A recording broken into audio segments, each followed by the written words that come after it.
Why? Okay, it does say it's recording. Okay, friends. Woo, we found it. First time ever doing this. I said I would make a podcast, so I'm making a podcast. It's happening. It is happening. I'm here with Peaches a la mode, or as I would say because I'm French, Peaches a la mode. Okay. She is a dear friend of mine who I met 4 years ago at a women's retreat. I know, right? So long. So the retreat was hosted by Lux ATL. And it's funny because I wrote this like origin story, and like Peaches, I have to send it to you. Yes, please. Yes, and it's like it like culminates kind of with like, you know, the first time. Yeah. Yes. But I like actually went to Lux and I was like, I got her to read it, and she's like, yes, it's great, it's amazing. She's like, just don't put the name of the retreat because I don't want people to like, I don't know. It was something about like, right, just kind of keeping it. Mystique. No, yeah, for sure, absolutely, yeah. Well, and I'm sure for like her branding and stuff, like she may not offer like the specific exact ones that she offered like pre-COVID or something. And you know how people get up in their head, like if I can't have that one, I don't want anything, you know. So all retreat. Exactly. But I will say, if I do end up making this, showing some video, you can see I'm drinking out of a shirt. Oops, I almost said it. I can't say it. I'm drinking out of a cup. Look at Lux is on the cup. Look at that merch. Look at that merch. But anyway, Peaches is a poet, author, pole dancer, just a general artiste, okay? She does dabbles in many things, and today she's going to give me a tarot card reading. Is that how? Yeah? Yeah, that's exactly what I've got. You've got me pegged, friend. I think I would very much identify as artist first, every other thing that I do second. Because it's all just like a way to express the crazy shit that's going on in my head at all times. So I'm really excited to get to do some tarot for you, because tarot is like probably the biggest of my projects that I've like really dove into with COVID and everything, just like because you have time, or I did at least for a bit, while my studio was shut down and everything. So I did a lot of diving into tarot with the pandemic, and then also just I do writing things, and it's pretty key and core to the world that I'm developing on a book that I'm writing, apparently. So yes, I love that. All woven in there. So I'm really excited to do this. Yeah, have you ever like done a tarot reading? What is your experience with the tarot? So when we first met, I did it. Somebody read my cards. And I think it wasn't me. It wasn't you. Might have been Daya, maybe, because I think Daya brought her cards the first time. It might have been Daya. Or what about that girl who like lived in Japan? Did she read tarot too? And I think maybe Anne did. Maybe not though. It probably was Daya. There was a kind human who read our cards, and we were all a little very intoxicated, so I certainly don't very much remember exactly who it was. But thank you, kind soul, whoever you were. Right. We can't remember you, but we remember the feeling. And then I did actually get my cards read again at this like vintage shop, and it was really cool, but honestly, like, be honest. I don't know if I like. She was like, "You're gonna move to New York, and you're gonna become famous, and this and that." I mean, like, I guess I could have. Yeah, no, it didn't happen. That was like 5 years ago. Right. Or well, you know. Yeah. Right. My approach to tarot is very much about, like, I first approached it as just like a more elegant coin flip, like they tell you, like, if you can't make a decision, turn it into a yes or no question, do a coin flip, and you don't do the coin flip to see what you're going to do. You do the coin flip to see how you feel, right? Because if you wanted it to come up yes, you flip the coin and it comes up no, and you see it and you're disappointed, then now you know what you actually wanted. You've had that moment of reality with yourself where you're like, yes, I did in fact have a preference, right? So my foray into tarot started with that, just a much more elegant coin flip, because, instead of it just being heads or tails, there's story and characters and, symbolism and mythology and all sorts of things that are in it, all of which are my jam. And then for me, the more that I started reading for myself and developing my own relationship with the cards, that's when tarot began like having a larger purpose to me. Like whenever I read for someone, because I'm new-ish to reading for others, I've been reading for myself pretty religiously, like at least 2 to 3 times a week, if not like a daily pull most days, for about a year and some change now of like legit everyday serious study. And then, so I've just been reading for folks, starting to dip my toe into seeing if it's helpful for others. When I read for folks, like the first time especially, I'm not going for any sort of like, you're going to move to New York kind of experience, like I'm really just trying to like get a baseline on what might be happening for you. And one of the things that I do, which we're actually going to start with whenever we get to the read, is we're going to start with your tarot constellation. So this is something that comes from Mary Kay Greer's work, Tarot Constellations. And basically based on your birth date, you have a few different cards. And so that kind of gives you an idea of who you might be as a person, what types of life experiences you might be super affected by, some core elements of yourself, and also some windows into how you might deal with distress or struggle. And so it just kind of gives you an idea of what might be there in terms of like your background work or any sort of shadow work or any sort of just like deep personality traits. And then from that, we can kind of use that to inform the rest of the readings that we do. Like a card's a card's a card. Any card could come up and be the one that you need to see, even if it, quote, is a scary card, or if it's one of those cards that doesn't really show up for people. It's not about the card itself, it's about the card in context. So I like to demystify the process for people, because I think people can come to tarot and be like scared sometimes. It's nothing to be scared of. It's a very helpful tool when properly used. It's my 2 cents on tarot. I love that. Yeah. Okay. Yeah. It's all very new to me. Sure. So I really wanted to use this as like an opportunity to really understand how it works and what it's like supposed to do. Like not what it's supposed to do, but just like to really have it more in depth. Because when you said 30 minutes to an hour, I was like, oh, like usually it's like 10 minutes.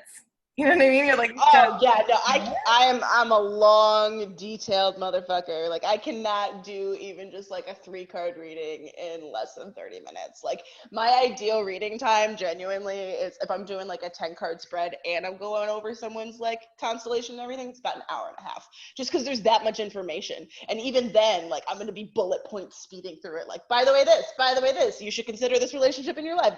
Like I feel like I just have so much information to give people. That sometimes it can feel overwhelming. So I'm glad that we're recording, even just for your own purposes, because I usually tell people to do that because I am going to I approach it as more of a resource time as opposed to like just looking at, like what comes up before it. I do a bit of prep work before it and everything. So there will be lots of places for us to pull from, which will be fun. Okay, sweet. Yeah. Do you want to do a little inaugural smoky smoke? Let's do that. Let's do that. I'm gonna like pause for 1 little second. Okay. Do it. Yeah. I need to get my pipe, but I can't get it. So 1 second. No stress. Do people say like, look, you want to smoke a session? Thank you. I have used that as code before and be like, hey, you want to go have a session? Like I've used that. True. Yeah. I swear there's always lighters when I don't need them, and then there's never lighters when I need them. 100%. Exactly. Because I'm holding one right now, I also know the location of 3 others. But the second I drop it, it'll be like, I've never seen a lighter before. Like, I don't know where it is. Like, any lighter too, please? I'm sorry. Just like so handicapped right now. They know what they signed up for. Like, they know. Okay. Appreciate you. Okay. Thanks, Nathan. So, so actually, let's like back it up a little bit. Illinois Yeah. legalizing marijuana. How do you love that? Ooh, oh my gosh. Like, I mean, it was never gonna like stop me from doing what I was Well, I doing, but know. I feel a lot better doing what I'm doing. I think with COVID and everything, like the legal dispensaries and everything kind of making their way to Illinois is probably just going to take some more time because obviously it's a pandemic. So there's So some like in Champagne or what? there's two places in Champaign that were just medical before the first of the year that now have like made the transition, and you can absolutely like go buy herb or like a couple of different things, but it's not like you roll up in Colorado or something and it's like, look at our boutique of blends. It's like, and like I would love to just roll up on a bougie store and just like buy a blend and just walk about. Like that sounds great. But no, yeah, it's just kind of added a little bit of like personal comfort. Not like I was super worried about it. We also live in a college town, so like Yeah. they got other things to worry about than my 30-year-old ass smoking some weed after a hard day at work. Like, I'm gonna need you to care about something else, Exactly. please. How about you? Me, oh my Being in God, the dude, city. like, it's been so good. Like, I mean, listen, I stood in those fucking lineups on the 2nd of January to get There you weed. I was go. for Yes. 3 hours because, like, that's how dedicated I am. But, like, For the cause. For the cause. well, yeah, it's Absolutely. just like, yo, man, this is like a part of history, you know? Like, Canada legalized weed, and, I'm Canadian, and I Right. wasn't there when it happened, but as soon as I went home last year, bitches be calling me and shit. As soon as I went home last year, me and my sister hit up like the only dispensary in Toronto, and we got weed leaf tattoos. Yes. I love it. So like, it's kind of a We big doing it. deal.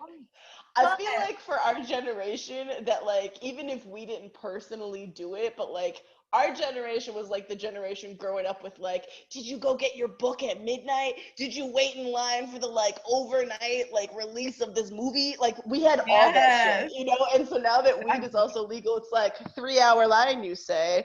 I've been training for this my entire life. We're like just like ready. We're just so ready for it. Exactly. Yeah. And also like, it's winter, like whatever, man. Like I've been clubbing in like a short ass dress because I'm Canadian, like it's just so normal, So, but I yeah, got a coat. It'll be fine. exactly. Whatever. Right. Right. But Right. that being said, I have honestly never bought weed at a dispensary in Same actually. it's too fucking expensive. Like I'll buy a Mm, cart because I don't want to die from like vegetable glycerin my for God, fucking right. Yeah. If you're doing a pen, don't fuck with the other those dank sources. vapes. No, not dank. So not dank. No, no, no, no, no, no. But Yeah, with edibles are great. Yeah, I was just gonna say, I see what you got there, and those are great. edibles. Okay, like girl, I miss them. I was gonna say I So need to eat these. I'm I've gonna do got, it. it's I will illegal. cheers with you. It's yes. Let's cheers. To your first. Here we go. Cheers to your first session. Mm. Take my medicine. For real though. I swear. It's just like it's medicine. Little question I have for you since we're Get smoking. that? Yeah. Tell me about the first time you ever smoked weed. I want to know. We want to know. Oh, yeah. All right. First time. What would that have been? So I was like a really straight-laced kid growing up, but I was an art kid. I was like a straight-laced art kid. So I knew all the other like art kids who were not the straight-laced art kids, but I didn't really like do any of the stuff that they were doing. We just like hung out.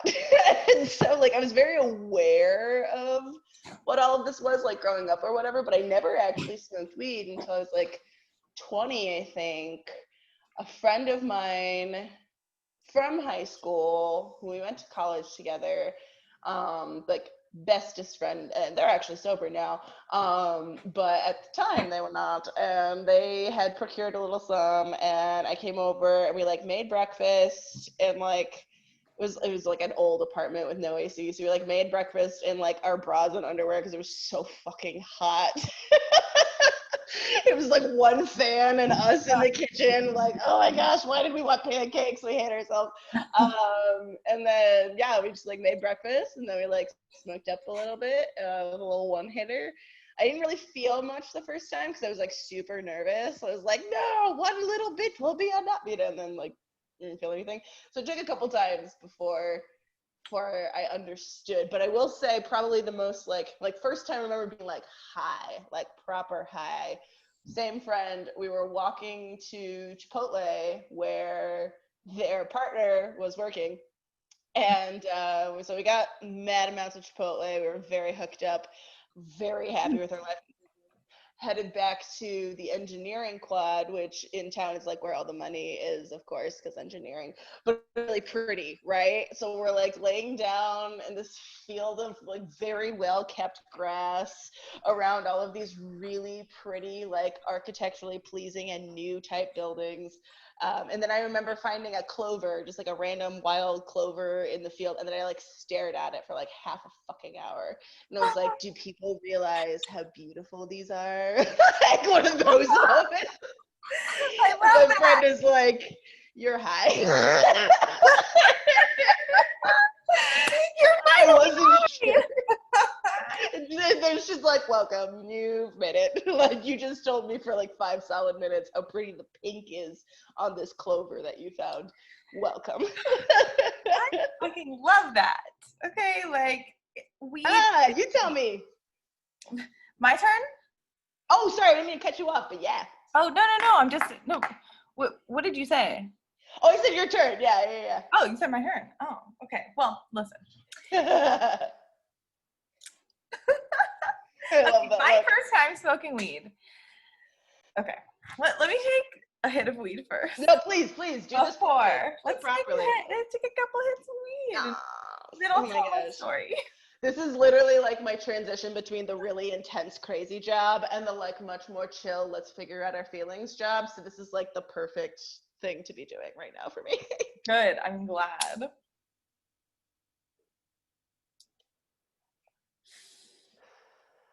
Oh, bless you, legal weed. That's that good. I'm good. smoking some Girl Scout cookies, actually. Oh, I love Girl Scout cookies. Both the namesake and the marijuana. Yes. Okay. The first time I ever got high. Yes. I was in high school. Cool. I was a freshman. Nice. I don't know. I was like an emo kid. I wasn't like a bad kid or anything, like. But just full of feelings, yeah. Just full of feelings, full of like angst.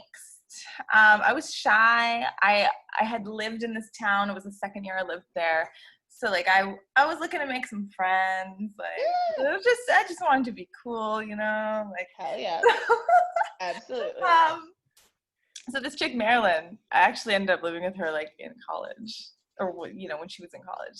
That was like maybe like 8 years later. But whatever. She's like, right. Maddie, like, you know, you seem cool. Like, do you wanna go smoke some weed with us at lunchtime? And I'm like, yeah, sure, whatever. Right. Her and this chick Kayla, I was like, they were like the cool stoners, you know? So of course, absolutely, yes.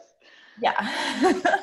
So we go to like the pop machine and she buys a can of pop and we're like walking like outside the back of the school towards the catwalk to like go off school property. She just like opens the pop, she takes like one drink and she just pours out the pop. And I'm like, what's happening here? Like, right. I don't know. Right. So then, you know, we get to the park or whatever and like, you know, so long story short, I smoked weed out of a pop can my first time. That's so amazing. Stoner ingenuity. It will get you there. It will get you there. So like, if nobody knows what smoking out of a pop can is, it's like kind of a really crackhead way of smoking something. So, you know, you've probably seen some homeless person on the street smoking crack with this. I know I have in Ottawa, Ontario. It's there a while. You go. Yeah, I would say that was years later. Like me and Marilyn. Resourceful. It's a resourceful piece. Oh, exactly. No, but it's funny because like 8 years later, me and Marilyn were walking to our apartment in Ottawa, like just like 8 years after this happened. Right. Like saw somebody smoking out of a pop can. We're like, oh, remember those days? following you around. So yeah, that's the first time I smoked weed. There's like more to that story, but I'm gonna keep it for another time just because Perfect. we should probably get to the tarot reading only Mm-hmm. because you have a I thing got in time, like an hour sure. and a half. So Indeed. let's do this. Let's do it. All right. I'm going to cough because I smoked, and then Do I'm going it. to get you. Let it out. You can't get off if you don't cough. There you go. I was muted so you couldn't hear me laugh and say yes. But that's fantastic. My friend's mom in high school told me that. She also used to get weed and smoke, so. Amazing. I will not call her out, but she knows who she is. You know how sometimes you like tell a story and like one sentence that someone says like gives you an entire dissertation on who they are as a person and you're just like, ah, yes, I too have met that person. Like just in your life. I know exactly what you mean. Yep. It's like,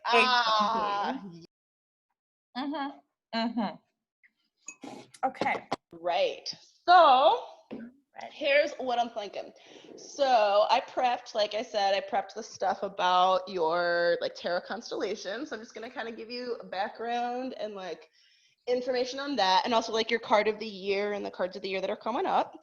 And then based on that, if anything specific is like coming up, or if anything that we wind up talking about is very like, I am dealing with that right now, I would like to examine that further, then we can kind of decide what kind of reading we want to do from there. We could do a 3-card. We totally have time to do a 10-card, the standard Celtic Cross. I've gotten better at describing them quickly and not with all of the depth that I sometimes go into. So yeah, how's that sound? It sounds amazing, and I'm very excited. Cool. Are you familiar? So you said that you've done a little bit of tarot, but probably not like at the point where if I like just called out the name of a card that you would like know what it looks like, right? Nah, I don't know. No, that's totally fine. I'm like just barely getting to that point, so I don't know why I asked. Like that was like a question I could have answered myself, but it's cool.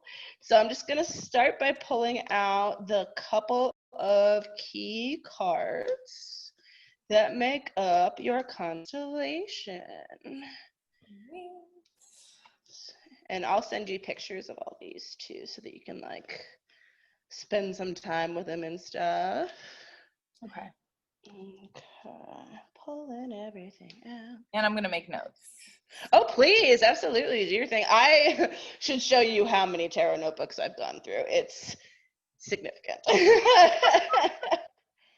I'm sure it is. I mean, so you've been practicing this since COVID, basically, right? Like that's when you got more A bit, yeah. That was when I did like my deep dive for sure. Like I've been into tarot for years. Like I was definitely that kid who like I grew up hella Christian, and so when I then was very interested in things that were like not Christian later in my life, I was very scared of them even though I very desperately wanted them. So like I'm 100% sure that even just like at the the retreat or whatever, when whoever read for me, I was probably sitting in the corner for like at least an hour watching everybody else get read for, like desperately wanting to ask, but then also kind of being like, look, it's not like real, but like it's fine if like, I mean, you don't have to read for me. Like I was that bitch because I was very interested, but also like very terrified and didn't totally know what to do with it. Did I find them all already? Oh, almost. It's fine. You're good. So the main ones that we're gonna talk about are, and I'll find, which one are we missing? The swords. No. Are these. So according to your birth information, you are part of the constellation of the lovers. So there's 3 cards that are like the core ones, the major arcana, which is just like those big ones, the ones that like have like a special name and aren't just like a suit card. So there's 3 of those. You'll have a soul card, a personality card, and a teacher card, also known as your hidden factor card.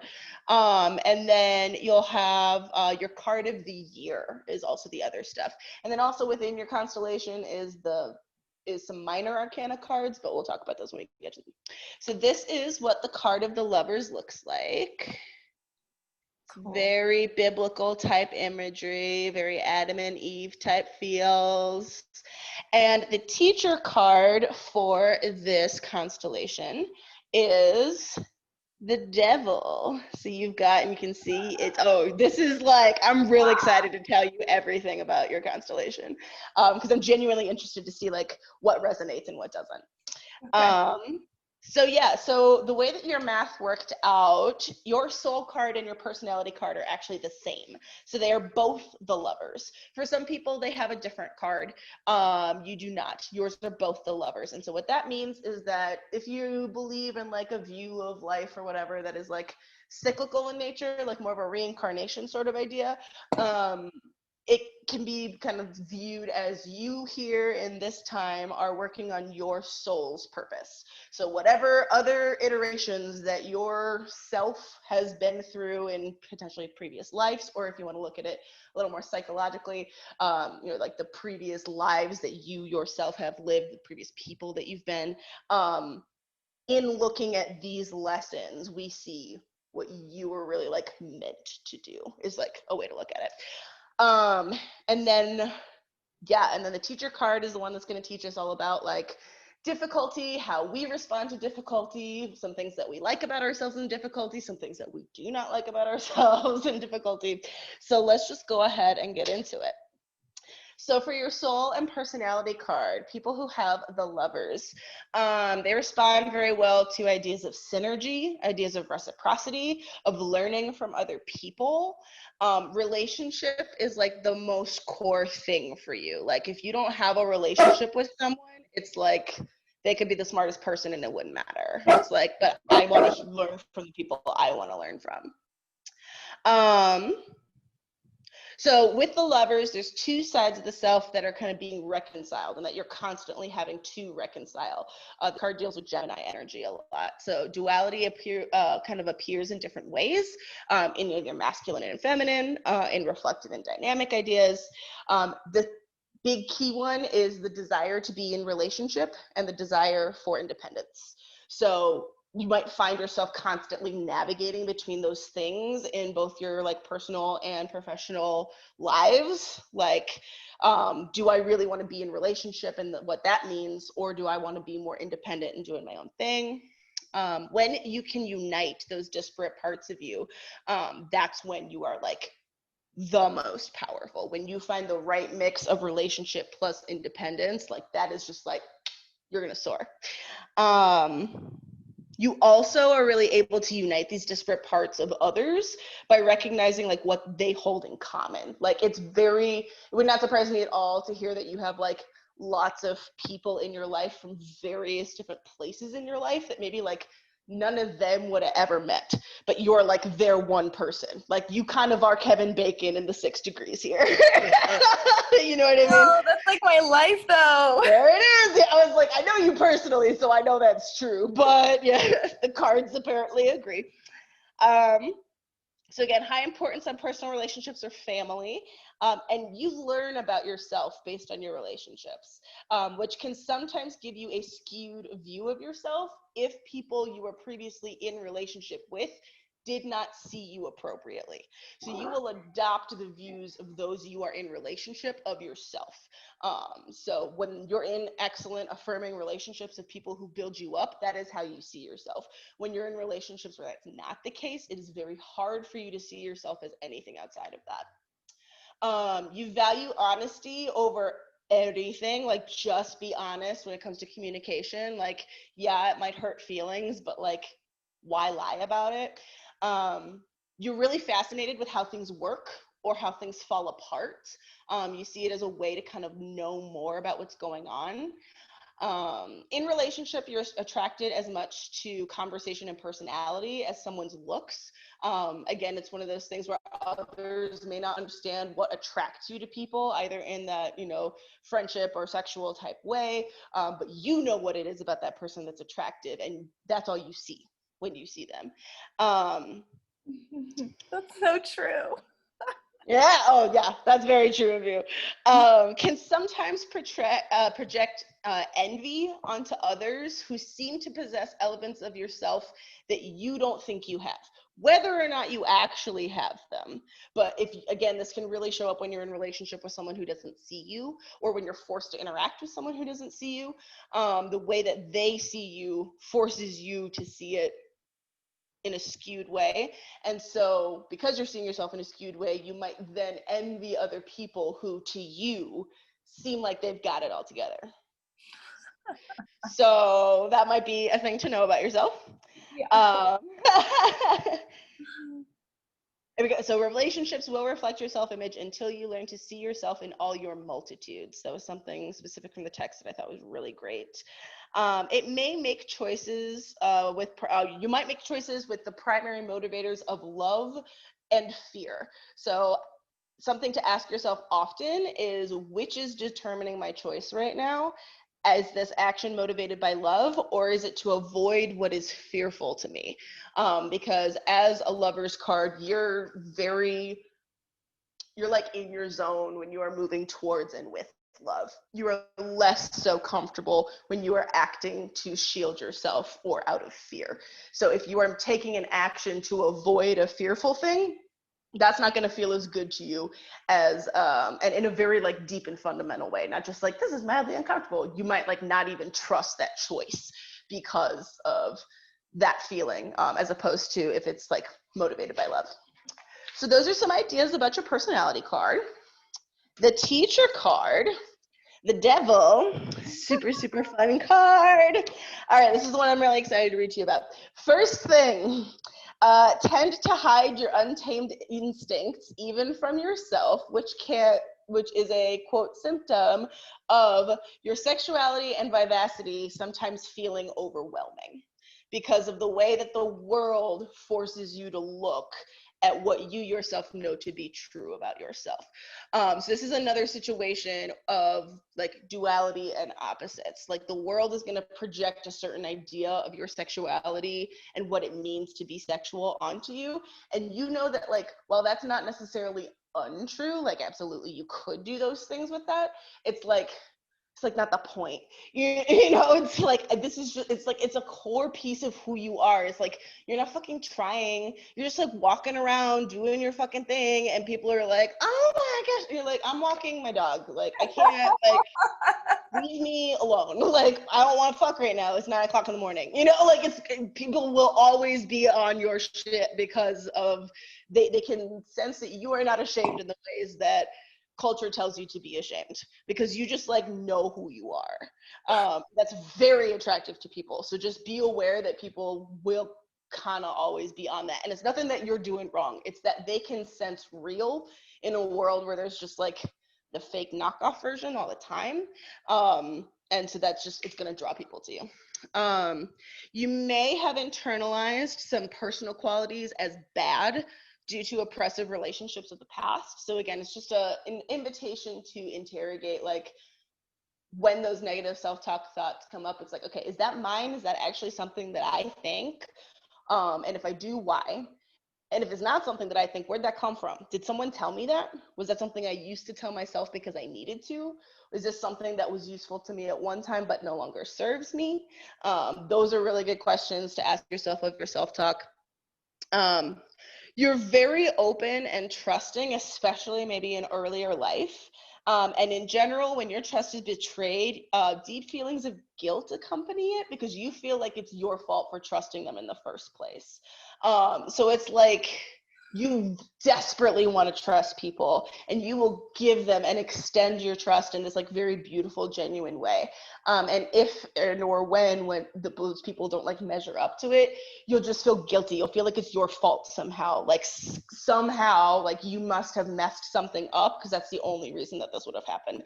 So just a reminder that that's like not necessarily the case. Interesting. Yeah.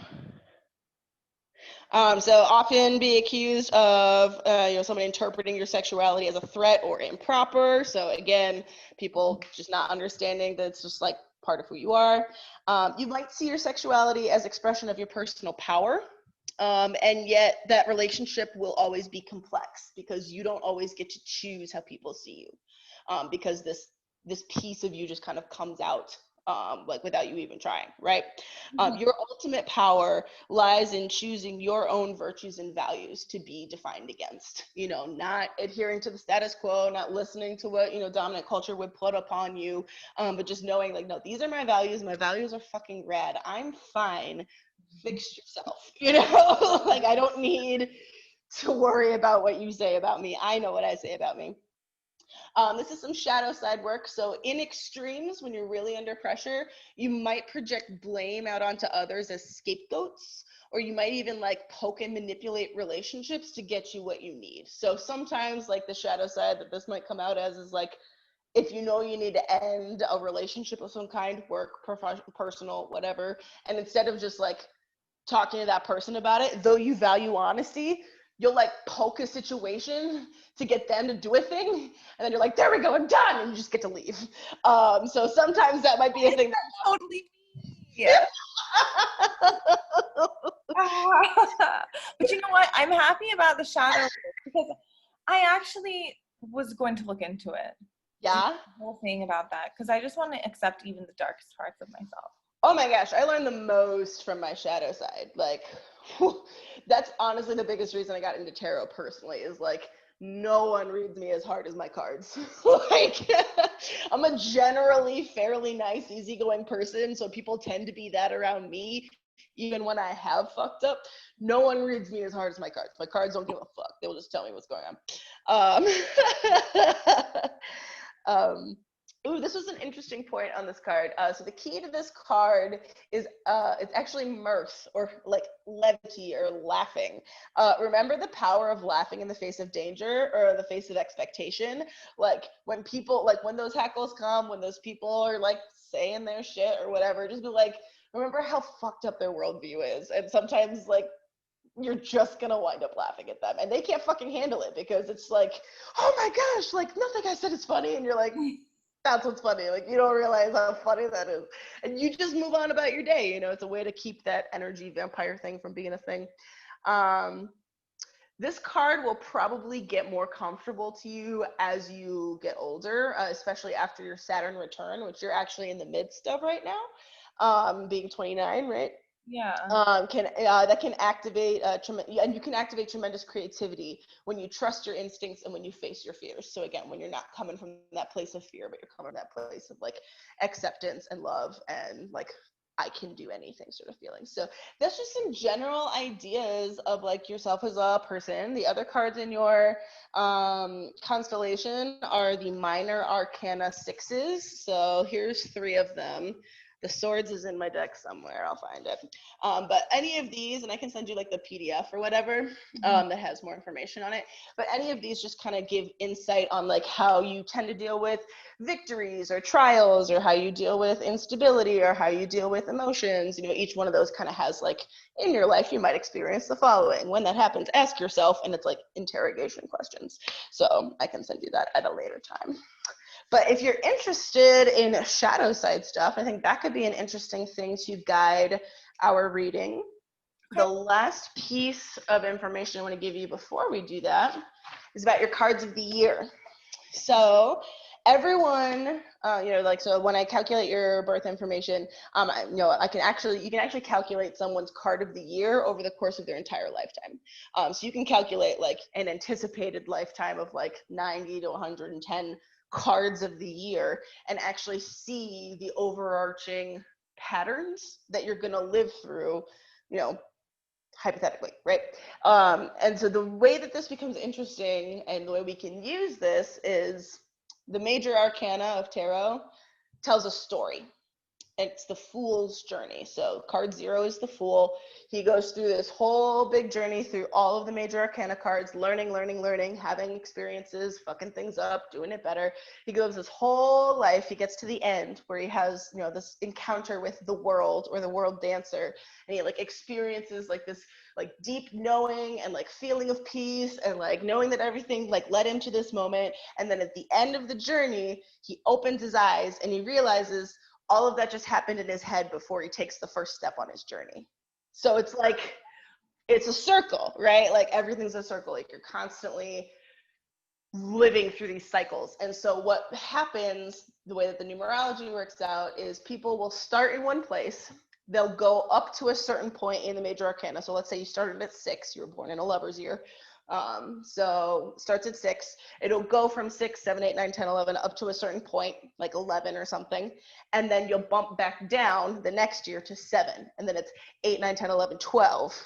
And then you bump back to 8, 9, 10, 11, 12, 13. And so throughout your life, you wind up living certain patterns over and over and over again, getting a little bit further each time. And what's interesting, the reason I wanted to bring it up, is you're actually in the final arc heading towards your, what's it called? Your teacher card for the first time in your life. So you have never lived through a devil year, a year that is focused around the ideas of your teacher card. And the first one of those that's coming up is actually 2027. So right now, so we've got a long time before that, which is what's cool. So right now you're in a strength year. So just some quick highlights about a strength year. A strength year is the year that you are like doing your reps. It's a bitch and a half. Like, think of yourself when you are like working out. Like, no one really, I think, loves the feeling of doing 1,000 squats, right? But we might love the result of having done those 1,000 squats, right? The strength year is you doing your 1,000 squats. It's just, it is hard. There are challenges you did not expect. It's gonna burn sometimes, but at the same time, you know you're working at a valuable or like worthwhile goal. You wouldn't be there doing it if you weren't passionate about it. Or if you're not passionate about it, then it's a time to ask, why the fuck am I doing so much work for things I am not passionate about? Because this shit's a lot of work. So this is a strength year for you, and then it's going to be kind of going all the way through from strength to hermit, wheel of fortune, all the way through into justice and all sorts of things until we get to the devil year in 2027. And then after that, you'll go back to the chariot in 2028, which is the start of that kind of cycle again. So it's just really, if you're looking for like cards to meditate on and you sort of like journaling prompts, your card of the year can be a really good card for that. I'm also in a strength year. Oh wait, no, I'm not. My constellation is strength. I'm in a justice year, which is equally a bitch. So yeah, if you're feeling any sort of experiences of, wow, this year has been a lot, like just a lot, and you're feeling really tired, there's a reason. It's not just like, you're not imagining it. Yes, this year has been a lot. So yeah, those are initial thoughts. How are you feeling after initial thoughts? I'm feeling good.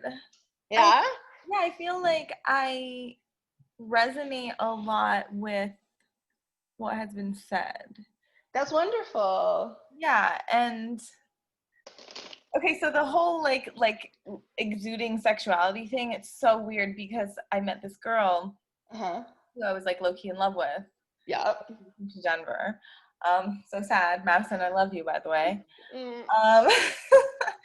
But anyway, she like, the first time I met her, she was like, not the first time, like maybe a couple times after, she's like, you just like exude this thing, like you're just like, it's like sex, it just is. And I was like, but I'm not trying to. And I'm very frankly, like I don't wear makeup. I don't, like, I'm a fucking stripper. You don't. I don't walk around looking like a stripper. Like, I know girls that do, and like, more power to them. I love that shit. I fucking love it, whatever. But like, I'm not like that. That's not your gig. That's not how you carry it. Yeah. Right. And it's just so weird that it's like this subconscious like thing that I carry around that I don't even like notice. Yeah. Well, or like, and it's not even like, it's so interesting because like I do know a couple of people that I would say this about. You are definitely one of them. And for me, it's like, what I find so like beautiful and fascinating about it is like it's like a way better, less cheesy version of that fucking stupid One Direction song where it's like, you don't know you're beautiful or whatever the fuck. It's like that idea, but like it's like the person doesn't even know, like they're not trying, like they're just going through the world. And I think that there's something so beautiful that literally the action of just a person going through the world could be so captivating that it feels like sex. You know what I mean? Like you just like Yeah, like you really are just like a captivating person, and like to know that about yourself, like it's probably really fucking exhausting. I can only imagine what it's like to like try and go to the fucking store, like just like living your fucking life, and someone's like trying to, like slide in, hang out, and talk, and you're like, literally, I wanted a soda so I can go home. Like, I'm sure that's probably really, really fucking frustrating. Well, just being like in these crutches, I'm like, okay, dude, like I'm in fucking crutches. First of all, sometimes I feel Right. like it's dangerous to be out Yeah. like that, like me, you know? Right. It makes you think of things you shouldn't have to fucking think about as a bad thing, just from safety, and that's like not your fault at all. That's just like the world not knowing how to handle someone who is so in love with life the way that you are. That's just like what it is. Yeah, I got you, girl. Yeah, no, I really, and this like tarot reading could not have come at a better time because, dude, I have a really bad temper. I'm really like passionate and shit, but like this whole like duality thing really like helps kind of process some of Yeah. that. Because I tell some people things about myself sometimes, like I'm insane sometimes, and they're like, I couldn't even Right. picture it, like you're lying, and I'm like, sometimes No. completely fucking different than you put on, like than the facade you put on for the rest of the world. Yes, yes. And I think often people who are categorized or seen as, quote, classically pretty, who benefit from the dominant narrative of beauty, are often ignored when they say anything that is not beautiful. Yeah. Like we don't want to admit or believe or think that, quote, someone who looks like that could be that. It's that idea of like, but I'm so pretty, just let me do the thing, which is it's like a cultural trope, and there's like many reasons why that cultural trope exists that we won't get into now. But like, you know what I mean? Like, like people just like attach to that in a really fucked up way sometimes. Yeah, it's Yeah. like almost, I don't know. It Well, just because it robs you of your fucking humanity. Like, you're a person. it's You're human. allowed to make fucking mistakes or not, or like look at something and been like, yeah, that was a mistake and I would have made it twice because I meant it. Like, you're allowed, like you can be a fucking person. You don't have to be perfect just because you're pretty. It's like a really weird expectation, you know what I mean? So, and it's like, I don't know, but I get it. I get it too. You're totally right. Like, whatever. But anyway. Yeah, but exactly, because you know that it's like that's just their perception of you, and it's like a 10% perception into something they can never understand. You're like, I'm not even gonna bother. Like, no, thank you. Next. I don't know. Okay. I don't know. Yeah. Well then, yeah. How about we look into maybe just that idea of duality, the Yeah. idea of like how to understand, look into, work from, better work with, make space for that kind of duality that exists within yourself. And for that, I think a 10 card spread is probably going to be really good because it's going to give us lots of information. And what I'll do is I'll take a picture of it and we can do like a quick, like, these are the highlights of each card kind of thing to give you an overall story and understanding of like what is going on in the reading. And then if like personally you have any questions, you want to go in deeper on anything, like if we don't have time, we can totally finish up another day. It's like Yeah, not we even. can just honestly, yeah. Whenever you have to go, you can. And we can like finish later, and I don't know. Oh, yes. Because yeah, I fucking am so in this shit, and it makes me happy to do it. So this is where I get my little woo on. I'm just doing some shuffling, and while I do that, why don't you just talk a little bit about, because normally if I'm in person, I would have you shuffle and have you get like your energy on the cards or whatever. But we can't do that because COVID. So in lieu of that, why don't you just kind of like talk about how these ideas or feelings of duality like come up for you or what you're feeling with it right now, just as a way to kind of get your energy on the cards. Well, I think the biggest thing that stood out to me was the whole like really wanting a relationship, but then really valuing my independence and like juggling that. I think that Uh, that has been the single biggest like thing that has been detrimental to my relationships. Like when I always felt that I wasn't able to be independent, but also we were not able to be happy together, like that's kind of when I lost interest, because this person's not fucking happy for me and what I'm doing. And Right. like that's putting strain on our relationship, because if you don't are not happy for me, like it just, I don't know. Right. No, that makes complete sense because if you're not happy for me, that means on some level you disagree with what I'm doing. Exactly. And that's enough for you to not support me. That's a lot of information. Yeah. Like I can disagree with someone but still love them and be like, you know what? I support what you're trying to do and I support you as a person, even if I disagree with, in certain contexts, even if I disagree with like the choice you're making in your personal life right now, but like if someone can't trust you to make your own choices or even possible mistakes and then come back to you in that relationship at a later point to be able to like have that conversation, like it means they don't trust the bedrock of the communication that's there. So I don't think that's a bad thing at all. I think it's a good thing to know. Yeah. Yeah. But it just, it It's makes, a constant struggle. yeah, it's a struggle. It's just, that's what it is, because you just all of a sudden feel like, well, am I just not ever gonna be like, and I don't even want to say happy, because like I'm happy, but Right. That capital H idea of happy where I stop asking, am I fucking happy? Because right, I just know, yeah. yeah, Yeah. but Yeah. I don't know. It's just a lot, and I think I'm at a point now where I want to do more introspective work to be able to come to terms with a few things and maybe not be so much of a perfectionist, because I think at the end of the day it's like I really just can I is it that I can't compromise? That's Huh? where you're like, well, you have to stop and ask yourself, is it you that's really thinking that though? And is it really me that's thinking that, or is that something Mm-hmm. that told me? Exactly. Is that a story someone else told me? Is that a story I told myself about a behavior I was doing because other people said that that's what it was? Did I agree with someone else's narrative of me at a time that, I needed to, that maybe no longer serves me?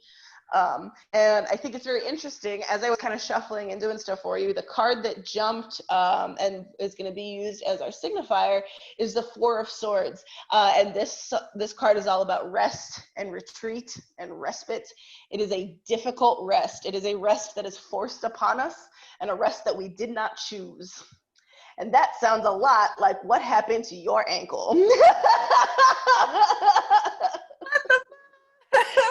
So that's this card. That's what that is, the Four of Swords. It's going to be our significator. And really what the significator is just like our guide on the story that we're going to be telling here with all the rest of these cards. So it influences every card. It kind of gives us an idea of the overall narrative of the story that we're going to look at. And so, yeah, I would say with this, significator and with what I know is going on in your personal, like health foot life, my guess would be that we're like everything we're going to talk about here is going to have some sort of significance to kind of this bound time period of your healing. So perhaps maybe we look at this, like you were just saying, you're looking to do some more introspective work and you've literally been stopped, from doing some of the other things that you were doing. Maybe these are some things that we can look at to give us guidance on how to do that. So I'm just going to do a final little cut of the deck here. And then I will pull your cards.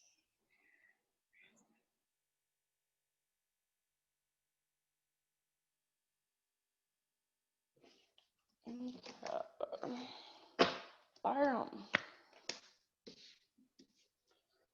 Sorry, I forgot somebody was dropping off edibles to my house soon. I'm excited. Amazing. No stress. We can pause whenever you need.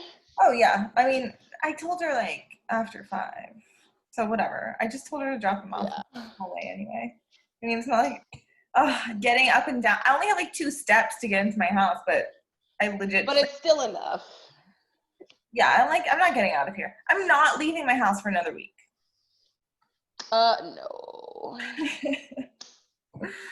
Fuck. Oh, this is lovely. Okay. So I'm gonna take a little picture so we can follow along together. At the last we can call it cabin. Fuck it. You're not at the last cabin, right? I am a broke bitch right now. Oh, So not at the moment. you're good, but there's this fucking tattoo artist who's so Oh, is cute. she going? No, but I'm talking about last year. Oh, last year's that happened. Yeah, no. Yeah, I didn't go. This tattoo artist, and like I think my gift to myself once I like get back on my feet and like make a bit of money for a couple months is like a fucking tattoo from her, like a snake Yes. or like just fucking something. Oh my gosh, yes. No, I've been feeling the itches for tattoos as well. And it's like so not the time period right now for me to be doing that. But that's good because when I get there, I will have like a list of things I want. So I'll just like walk into a shop and be like, ready, so here we go. Okay, so I texted it to you. It's probably a little far away, so you might want to like zoom in and stuff. But okay, so the way that what this is called the Celtic Cross spread. The card all the way in the upper left-hand corner, that's this guy, the Four of Swords that we talked about. So that's our significator. He's kind of our storyteller that helps bind all of the rest of it together. Each one of these cards has a position, and based on which position the card is in, it means different things. So this is how a card can mean different things at different times.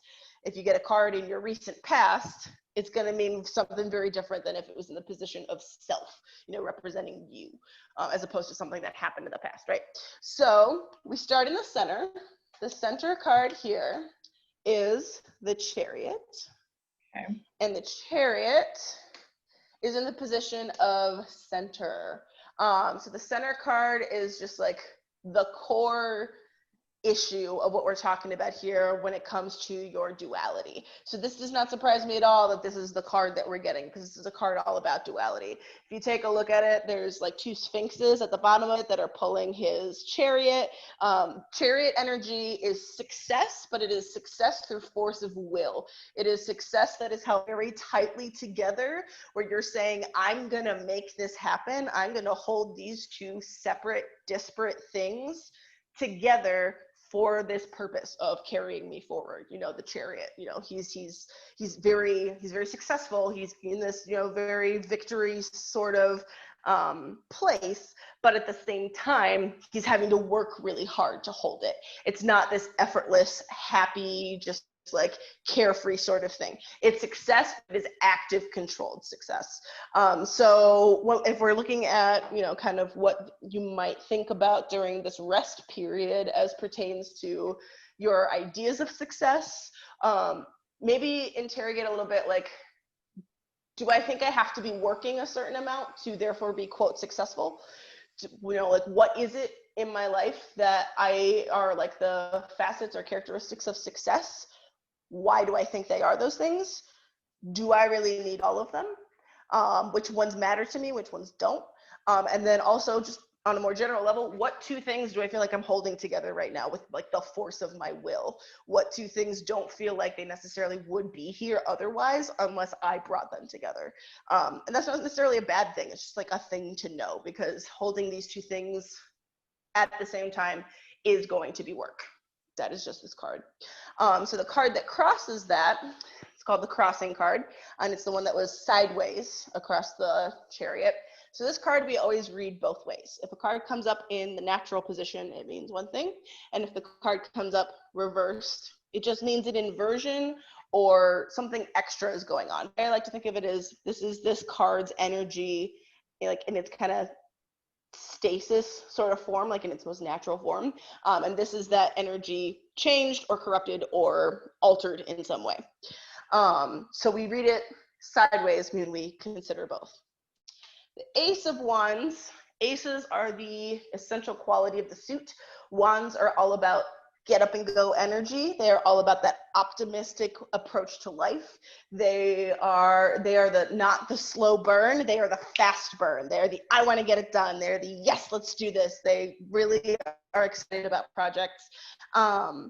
So when we see it in the crossing position, that energy is there, but then it's also like that second guess of that energy, the second guess of, is this really for me? I feel like someone is like reaching out of the clouds and giving me this energy or giving me this idea, but I don't know if it's meant for me. So it's kind of the second guess, or the inability to sustain, which is the essential wands problem. I myself am someone who gets wands cards all the time. I am wands energy. I will start 17 different projects and then run out of steam. That's just like who I am as a person. So I have to know that, but and try and slow myself down to adjust. So as pertains to this idea of duality, I would say just looking at and rest. Yeah, I would say just looking at the ways in which what are we investing in? What projects are we interested in? Where are we spending our energy? And what's happening to our surroundings because we're spending our energy in those places. So then the next card, oh man, we've just got duality all over this. This is actually hilarious. We have one, So far, it's two, so spot on, three. honestly. Is it? Yeah. Oh, and that was another thing I meant to say. I am all about like talking about it as we go too. So if anything jumps and you're like, yes, that is what this is, let's talk about it. Well, That can sometimes help me like hear the rest of it too. So like feel free to jump in and be like, yes. yeah, no, the whole like get up and go optimistic thing, like, dude, I mean, it's so hard for me to just be sitting here and like immobile. Like, Yeah. so it's definitely like I have that energy. I really do. I'm like, I want to do these things. But it's like, fuck, like, I can't. Should I be? Can I Mm-hmm. do it? Like, is the right time? I don't know. Fuck it. Yep. But yeah, No, yeah. absolutely. And exactly what you just said doesn't surprise me at all with the next card that we're going to talk about. So the basis card is the next one, and you have the moon reversed. So this is another card that is all about duality. Like I was just saying, we have one, two, three,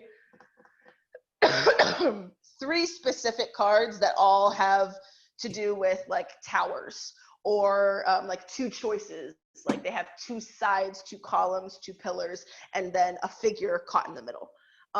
So again, just kind of seeing that throughout the reading. With the moon reversed as your basis, the journey of the moon is all about, so it's like strength, but where you have to apply it. And so the journey of the moon is a terrifying journey. It is a scary feeling journey. It is an uncomfortable feeling journey because it's all about reflection, and like deeper shadow side looking at things. When it's dark out, it's hard to know, like everything sounds big. You know what I mean? Like if you're in a dark, if the like lights are all out, you're in a dark room and you hear a noise, you're gonna be like, oh my gosh, that was huge. And then it might be like something really, really small, right? Because our other perceptions are not there. So fear is easier sometimes. And so when this is reversed, we are looking at a situation where you might be fighting the journey a little bit.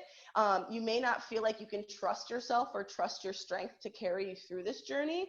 And so instead of accepting that it's just going to be dark for a little bit, you might be trying to look with really big eyes through the darkness, instead of just closing your eyes and trusting your own strength and saying, I've done what it takes to get here. What will be, will be. This moment will pass, and then I will arrive in another place. So it's kind of the idea of trusting the journey. And so especially combining that with the significator of 4, of the 4 of swords, which really talks about rest and a forced rest. You might have to force yourself to rest right now. You may not want to. It may go directly in opposition to this idea of the get up and go energy that you're feeling, but you might need to force yourself to just sit, reflect, dig deep, and let the journey happen a little bit. I'm into it. I'm Yeah. fucking here for it. I need to change my fucking life, man. Yes, dude, I feel that when it gets stagnant, it's just like, and it's time, right? Like you just know it. You just know it. Yeah. And so next card that we have is the position of recent past. So this is an influence that was around recently, but is like kind of fading out of importance.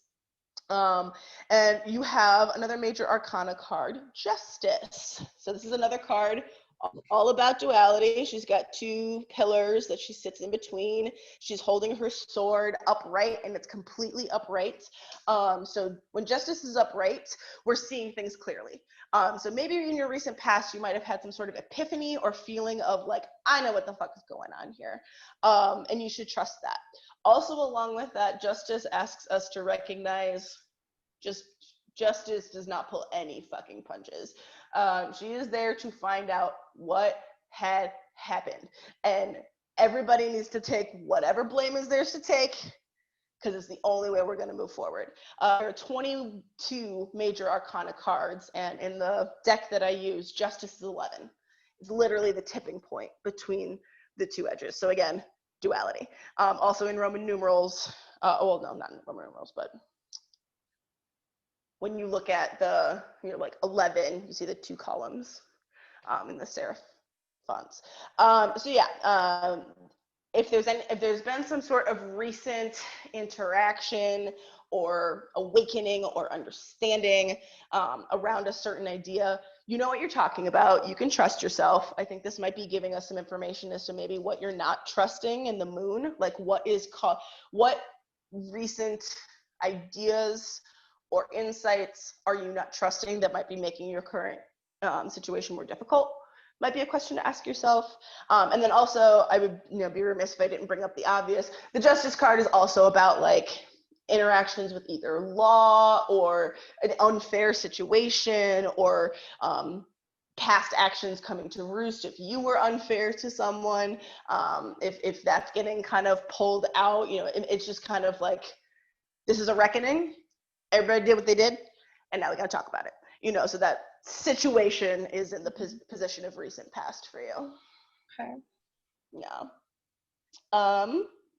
So then we've got two cards that kind of give us an idea of looking forward. We've got the possible outcome card, and then we've got the outcome card, and we read those together.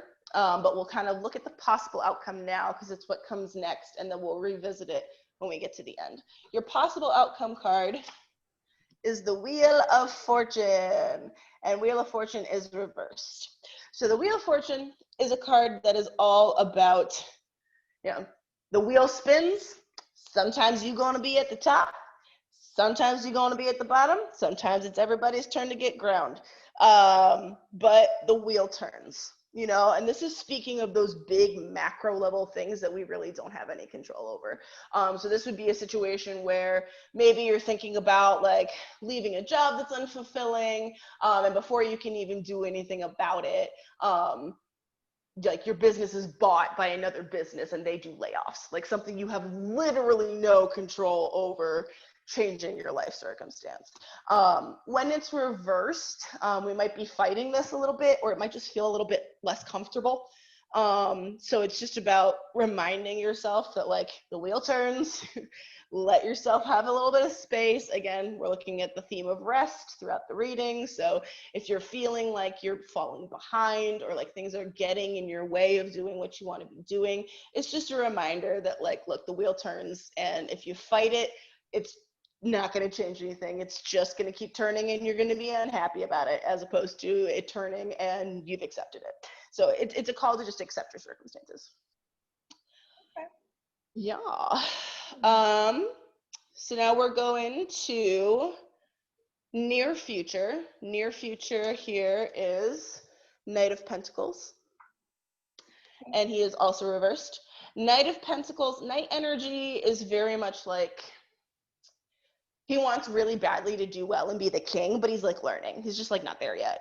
And so Knight energy can sometimes be a little either unreliable or unrefined. It's kind of like apprentice energy. And Pentacles have to do with the magic in the mundane. They have to do with security, with stability, with knowing your like deep essential purpose. And the Knight of Pentacles, when he's reversed, this is another reason I like reading for people, because sometimes cards come up that don't come up a lot for me. So I get to remind myself what they all about. Yes. So the Knight of Pentacles is a very dependable energy. He's gonna do what he's gonna do, and it might seem plodding, it might seem slow, but it's dependable. Like he's gonna be there for you. And so it's this when it's reversed, it shows kind of a failure or an exaggeration of the Knight's like plodding, I'm doing my own routine, like inertialessness, so it's like you might not feel like you really want to be doing what you're doing. You don't really know why. You're just kind of like stuck, like the feeling of like being stuck in a rut. And this is in the position of near future. So it's possible that not right now, but maybe towards the end of your necessary rest time, like when you're, contemplating that awakening and that kind of coming back and coming forth that you'll have, really consider what routines you're stepping into, like in terms of that duality energy. Where am I spending my energy? Is this something I want to be investing my energy in? The Knight of Pentacles reverse can sometimes indicate a crisis. If you've dedicated your life to one job or an outer responsibility and then that thing is taken away, it can be very jarring. So if you have any like considerations of changes in your life that you're considering making, even if you're considering making them, if you aren't the one to make that choice, if it just happens, that can sometimes be very jarring. So just like a thing to think about. Dude, these cards. Right? They don't come for you. They gonna come for you. They don't give a fuck. Yeah. They don't give a fuck. And I'm like, I will come in front of these cards being like, ooh, we're doing great. Things are fine. Let's see. And then they're like, oh. Like, yes, those things are happening. Like, not to say that I always get reads that are like reading me for both. I get supportive reads all the time, but only when I deserve them. And that is what I have learned to trust about my cards. They will tell me what's going on. But there's a really good lesson with the reverse Knight of Pentacles. He just needs to rediscover the real source of his strength. And then he's beep, happy again. So it's just about finding, again, what it is that you really want to do, and not necessarily like the dualities that you feel pulled towards, but like finding your happy center. What he's got one pentacle and he's like staring at it. What is your thing, your strength, your focus and fire? What's it going to be? So in the upcoming bit, in the next steps, that might be something to consider. Seven of Wands is the next card that we have, and this is in the position of self. So the seven is, so position of self, referring to yourself in this situation, yourself in this period of rest. Seven of Wands, when it's upright, it's a very like, I've gotten up onto this hill and I've fought this far, I'm gonna keep fighting. And when it's here, you've been fighting, but you've been fighting, so you're tired, right? Like, it's been a minute. Like, you've been holding this hill kind of by yourself for a fucking minute. You're exhausted. So again, this is a reminder that rest is a fine and normal and good thing to be doing, that you need. We've seen that in almost every card that's come up. It's like, by the way, have we considered rest? So that might be a thing to look into. But it can also, like, yeah, I know, right? But it can also sometimes indicate like a situation being ripe for sliding into either anxious thoughts or depressive thoughts, especially looking at rest. The second you take away my to-do list, that's when I stop relaxing, because my brain is like running all around. I have to schedule my rest, or I don't feel like I can enjoy it. And that's for me personally. But so this might just be like a look into, like, if you know of yourself, I get anxious when, or I tend to get depressed when. Maybe plan for ways to get yourself out of it before you're in it. Especially if you're going to be taking a more extended period of rest for a bit. Like, so for myself, when I'm going to take even just 1 or 2 days off, I will put a vacation responder on every email that I have, because it helps me think. I don't have to think about it, and it allows me rest. So those are maybe some considerations there. We're doing great on time. The next card is the position of environment. And this is our King of Pentacles, who he is also reversed in this situation. Or King of Pentacles is like the Mac Daddy King. Like he has everything, like fucking everything. He's so comfortable in his throne that he's like grown into it. And like things are sprouting from him. Like he's just like the kings are the social use and responsibility of the suit. Like the king is the one who leads his people, you know, in the ideas of monarchy. He's a very prosperous king. If he's representing anything having to do with business, very prosperous. So when he's reversed, he just doesn't, he's not in tune with himself. And this is again in the position of environment. So if we're talking about your physical environment for rest, or like your emotional or spiritual environment that you're going to create for yourself for this period of rest, it just might be a look that, or a warning that, or a heads up that rest is not going to come easy necessarily. You know, he's not, you know, the King of Pentacles is a very comfortable king in that he's comfortable in his power, but when it's reversed, it suggests either failure or mediocrity or just lack of fulfillment. And when he does not feel satisfied, like he is very much someone who, like, as long as he's happy, he's good. But if he doesn't feel satisfied, then it's like an itch he can't scratch, and he'll just kind of chase it, you know. So it's like in environment, again, really like spend some intentional time setting up your surroundings for this rest that you're going to need, and for the introspective work that you want to really be doing as that basis card, you know, as we really settle into this journey of the moon that we're going to go through, as we start really understanding, you know, the ways in which we are currently being ground down maybe by the Wheel of Fortune, as we're considering our own internal strength and fires from the Knight of Pentacles. We need to really have a good environment for that, because it might be difficult to create otherwise. Damn, I really love Yeah. that. I mean, Yeah. you know what? I was actually looking at like interior decorating Instagrams, because I was That like, makes complete fucking sense. right? That's exactly what, like, and especially with Pentacles energy, because Pentacles is all about the magic and the mundane. So it's not like Pentacles energy isn't going to be like, let's go buy that super expensive thing because I need it right now. That would be more like Wands or Cups energy. That's either like, oh, I gotta go get it, or like a really emotional decision. Pentacles energy is all about like that earthy, like it yeah, like really deep into the ground connection, like it sort of thing. So like really furnishing your space, or like creating a beautiful home space for yourself. That's very Pentacles energy. So again, that doesn't surprise me at all that that's where that place is.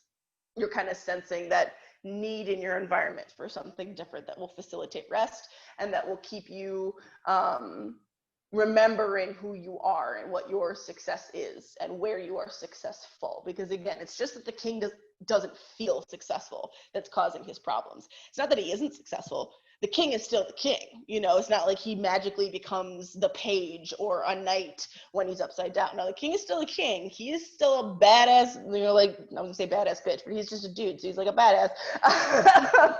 But he's experiencing a moment of insecurity. So it also might be something to like remind you who you are a little bit. Which fits really well with what we're going to next. So Hopes and Fears card. So this is a card, you know, very, you know, hopes and fears about the situation, about like what you're worried about. And I think this is a very interesting card for that. This is the Magician. And so what the Magician is, he's actually the start of, well, he's like the first numbered card, because the Fool is 0, of the major arcana. And on his table are all of the suits of the minor arcana. So he's got a little sword, he's got a little cup, he's got a little pentacle, and he's got a little wand. So all these other like suits, like the card suits basically, he's got them on his table. And he's got his magic wand in his hand, and he's got one hand pointed down. This card is as above, so below. It's very that energy. He can make anything he wants. He is a powerful dude. He can create whatever the fuck he wants. He just has to decide. And so in the position of hopes and fears, the question is to ask about yourself is what would you hope to create? But also maybe what are you afraid of creating? Are we maybe afraid of our own possible success in some way? Are we afraid of what it would mean if we took a certain action? Are we hopeful with what might come around if we're able to choose, if we, make a choice and act? So yeah, it's just all about the choice. And it's just a reminder that the choice is yours. You have the ability to make many different disparate things. Like all of the suits of the minor arcana are yours, and you just have to choose which one you want to work with and do it. So it's a really great card for that hopes and fears place. It's just, considering what you want and why you want it, which again, I think is a theme that we've seen throughout. And then the final card that we're going to kind of talk about is our outcome card. So this is, the idea is if you take all the lessons that are, wrapped up in this little bow of a story, Celtic Cross, this is kind of the idea or anticipated result that the cards are giving us. And we read this with our possible outcome. So the outcome card is one of the truly happy and chill cards of the major arcana. It is genuinely like one of the few that's just like, it's just happy. Like this card is just happy. Is a naked little baby riding a horse bareback. The sun is out. There's sunflowers. Like everybody's great. No one is worried about anything. Is a happy day in the sun. So as an outcome card, it's pretty fucking great. I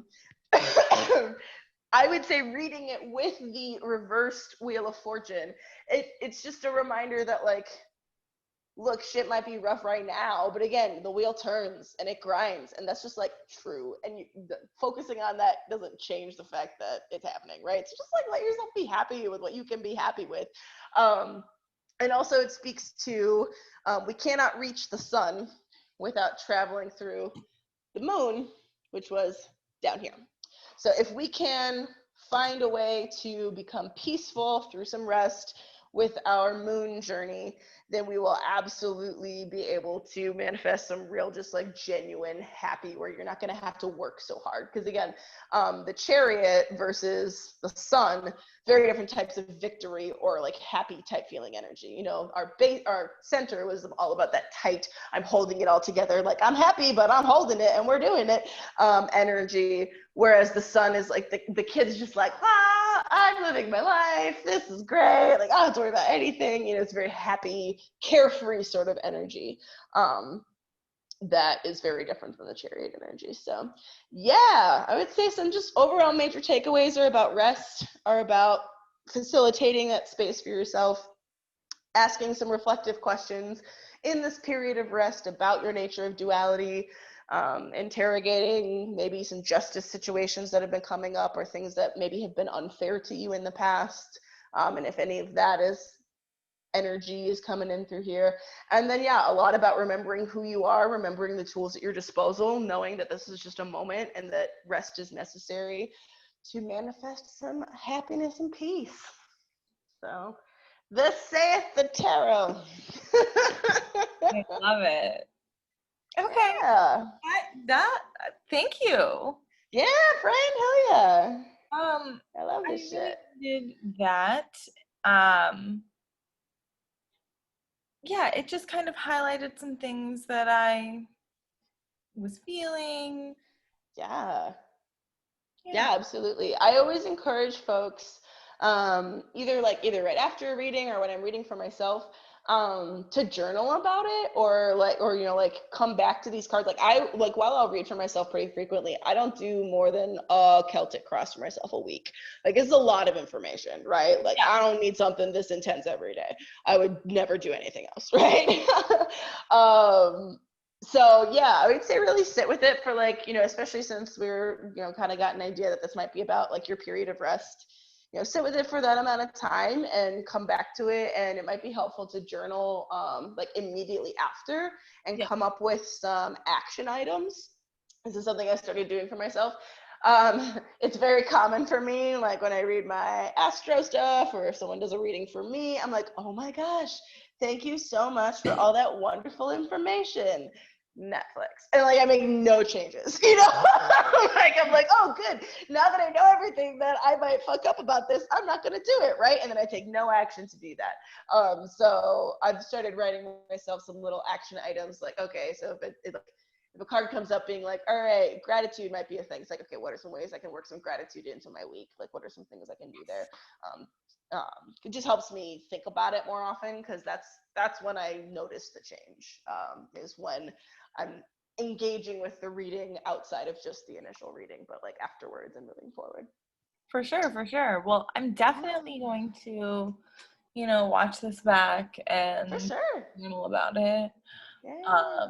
And like look into it more. I'm very intrigued. Yeah. Like And if you have any questions about like the cards or whatever, like, hey, what did this one mean again? Just like text me or whatever. I got you. yeah, for sure. Okay, cool. Yeah, you probably gotta go, right? Oh no, I got time. I got like another 10, 15 minutes. Oh, okay, sweet. Okay, so how do you get into tarot? Like, do you read books? Do you just Mm-hmm. like how do you get a deck? Like how closely is okay, these are a lot of questions. No, get it. No, get it. I love it. I love Like it. how closely is tarot like meshed with like witchery and like even Yeah. horoscope? Are those, Yeah. you I know? totally know. I totally know what you're asking. Yeah. So I am someone who, in terms of like my spirituality, I'm a big believer in tools and whatever works for you. So I find great utility in reading certain horoscopes or doing certain astrology. Brie and I will, talk. She's more into the astro side of things. I'm more into the tarot side of things. So we'll chat and share and trade and do things back and forth. Um, for me, tarot is very much a journaling tool. It's very much an introspective tool. It's how I sort through my feelings. It gives me permission for maybe some of the things that I don't want to admit that I'm feeling. Like if I'm feeling betrayed or if I'm feeling really exhausted or if I'm feeling really like angry or sad, like tarot has a lot of really intense cards that can really scare people sometimes, but I find it really validating sometimes when I'm feeling something really deeply and one of those deep cards comes up. I'm like, yeah, that's what it feels like. Somebody knows, it's like, it's very validating. Yeah. It's like, I am really feeling that intensely. Thank you. Um, and then in terms of like a mystic view on things, I'm very much of the belief that magic is just us recognizing that we have way more agency than we think we do and acknowledging the fact that human beings are highly symbolic creatures. And when we do things on multiple levels, in multiple ways, in multiple mediums, that's how we create real change for ourselves. And so I think some people are really talented at that and might identify with that really strongly or in a cultural way in which like witch is like a term that they would be like, yeah, that's fucking me, or bruja or something like that. I definitely would consider myself like I'm into those things. I refer to my tarot stuff as like my witchy shit. But I'm very much at the beginning of like my journey into what that means for me and my own cultural background and legacy and all of that. And yeah, so it doesn't have to be like a witchy thing necessarily. Like there's plenty of people who will do tarot just because it's a cool way to tell a story, or to just look at your shit. But for me, it definitely has that spiritual element of it. I've just done too many readings for myself and other people at this point to be like, it doesn't work. Like I can't. It happens too frequently where I'm like, does this mean something to you? And people are like, shut the fuck up. And I'm like, I must, because okay, Not aggressive if it didn't. It's true. No, but you know what's funny? Nathan is super into astrology, and like Yeah. honestly, I like could care one way or another when we first met. Sure, yeah. He was like, and he's very into like science and facts and logic, Yeah. Yeah. being like, but he just believes in astrology. He's like, it's too accurate to be untrue, right? And I think that tarot is kind of like that in a way too. I mean, not in a way. I think it is. I don't know much about it. I'm so curious and intrigued now. Yeah, I'm well, I was gonna going on the say this is I mean, shit, like like seven. this. I'm gonna say this is like the main book that I read and have read from and recommend, because when you get your deck or whatever, if you want to get one for yourself, you're gonna get something like this. It's like this tiny. It's a tiny little book, and it'll have like a couple of keywords or phrases. Like that's it. And for me, I just, that's not enough information. Like, I want every single possible resource. And so this is a really dense text. Like, I will tell anyone that I recommend this book to, like, treat it like a textbook. It is far less for like casual reading, though, of course, being a nerd, I certainly did. But it's like a reference text, right? And it goes really in depth about every single card and like the original art, because there's so many different decks and you can get whichever one you want. I recommend people starting with the Rider-Waite Coleman Smith deck, which is this one, just because it's what many other decks are based on. And so it kind of like, you learn the language before you like see all these beautiful variations, is the way I think of it. Okay. But it's more important, I think, that you find artwork that you like relate to, or at least like a deck that feels like yours. These cards for me, like, I did not love the artwork when I first started reading with them, but the more that I have read with them, the more I'm like, oh, every single thing on this card means something, which then to me makes it beautiful. So now I'm really into this art style. Was not when I started. I love that. I love that Yeah. it blends so many different things. Like even just the decks, like they're all so unique, Mm-hmm. beautiful, and Oh my gosh, yeah. When they speak from such like different life experiences, like absolutely you look at the Rider-Waite Coleman Smith deck and like, yeah, it's a deck full of white people. That's not everybody. That's not even most of people, It's just one very specific view of the world as it was at that time. Sorry, I'm still just coughing all the time. I have like weird allergy things happening. no, you're not sick. You're just stoned. Also that.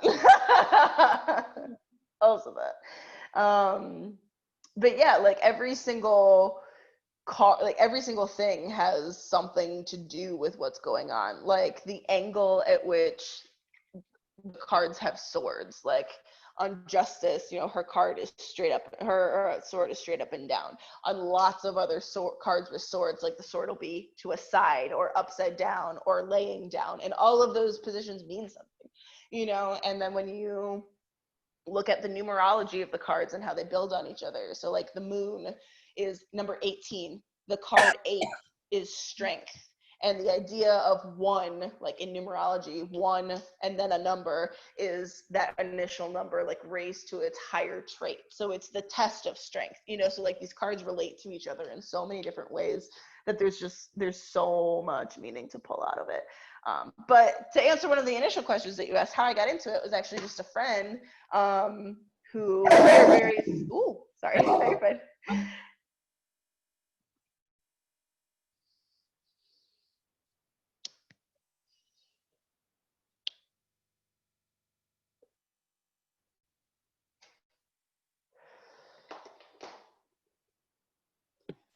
Okay. Sorry. All good. Doge. All good. Okay. All good. But yeah, you were saying. Oh yeah, a friend. Just a friend got me into it. She's very similar to me in that like really appreciates the deep dive. She'd read for me a couple times. Like I was interested but didn't know where to go, and she like we would do readings together where like I would be holding like 78 Degrees of Wisdom, be looking things up, and then she would be looking things up in her tarot, like a couple other tarot textbooks, and be like, well, what did you get? Well, what did you get? We would spend like 3 hours like doing a reading just because like we were interested. And I really do think that sometimes having someone guide you through it and like read almost with you at first is really helpful. And then also just knowing that it's really hard to read for yourself. Like that's honestly the hardest thing. I think once you get it, it's like for me, very easier to read for other people because it's a similar headspace, but what makes it so hard to read for yourself is you're very invested in the answer, right? So it's very easy to get, quote, scared of the cards or be like, oh, I don't want to pick the wrong one, instead of just letting them come up as they come up. So sometimes for people who are very anxious as well, I'll have them do some shuffling initially, but then I will also shuffle because I don't want them to feel like, but what if I put the wrong one on top? I did this to myself. It's like, no, it's just the cards. The cards are going to come up when they want to come up. They will jump out the deck to tell you what they want to tell you, you know? So like, don't stress. You're like, any one of these cards could be the one that could help you in a situation. So. Yeah, totally. Yeah. No, those are the Um, things. all right. 5:43. Okay. Yeah. I gotta go soon. No, it's totally fine. I gotta go as soon Well, as this you. chick's gonna be here at 6, and you have a thing at 6, so we both have to. Yes. Um, let's wrap it up real quick. Perfect. I'm gonna edit this down anyway. It's No, like, yeah, it's all totally gonna be fine. like, that's my next project. That's what I'm gonna do well, I want to do the journaling first. So I That's have fine. to into all of that. It, You can do it in whatever order you want. I am not I can like actually, giving you homework. you know what? I'm gonna like rewatch it while I edit it, and then that'll like, you know what I mean? Yeah, that's a Anyway, good way to do it. I'm much better at listening to things. Okay. I'm just gonna like record the sign off thing. I didn't even name this thing yet, but whatever. No, Okay. it's fine. All right, well, that's it for the tarot shit episode. This was Peaches a la Mud. Is there anything you wanna say to sign off? No, yeah. I mean, I'm on the Instagram. You can follow me at This Piece of Work on Instagram. I do readings on the virtual side of things. So you can just hit up my DMs if you're interested in doing that. Or I also have a variety of writing projects and things that you can find other links from that page. So feel free to come visit my corner of the internet. I would love to see you. All y'all need to give Peaches your money. I mean, Peaches would not say no. So.